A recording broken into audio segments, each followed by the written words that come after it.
Hello வணக்கம் friends, வாங்க நம்ம எம்வி விலாக்ஸ் ஆஃப் மலர்விழி சேனலில் இன்றைக்கி நம்ம பார்க்க போகிறது கார்த்திகை திருநாளுக்கு இந்த தீப திருநாளுக்கான கந்தர் அப்பமும் பொரி உருண்டையும் தாங்க. அவல் பொரி உருண்டைங்க.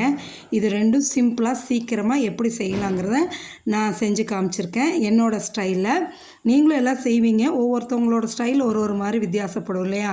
அதனால் நான் செஞ்சுருக்கிறதையும் பார்த்துட்டு ஒரு தடவை நீங்களும் ட்ரை பண்ணி பாருங்கள் எப்படி இருக்குதுன்னு சொல்லிவிட்டு செஞ்சு சாப்பிட்டு பார்த்துட்டு எனக்கு கமெண்ட் செக்ஷனில் கமெண்ட் பண்ணுங்கள். அதோடு நம்ம இந்த தீப திருநாளுக்கு நம்ம சரவணன், அதாவது முருகருக்கு உகந்த அந்த சர்க்கோண கோலமும் சரவண பவங்கிற கோலமும் போட்டு காமிச்சிருக்கேன். சாமி ரூமில் நம்ம போடுறதுக்கு அதுவும் யூஸ் ஆகும், அதையும் போட்டு பின் பண்ணியிருக்கேன். எல்லாத்தையும் பாருங்கள். பார்த்துட்டு இதோட ஃபுல் ப்ரிப்ரேஷனை பார்க்கணுன்னா நம்ம சேனலில் போய்ட்டு ஃபுல் வீடியோவும் ஸ்கிப் பண்ணாமல் பார்த்துட்டு எப்படி இருக்குன்னு சொல்லுங்கள். மறக்காமல் நம்ம சேனலை சப்ஸ்கிரைப் பண்ணுங்கள், லைக் பண்ணுங்கள், ஷேர் பண்ணுங்கள். Thank you friends.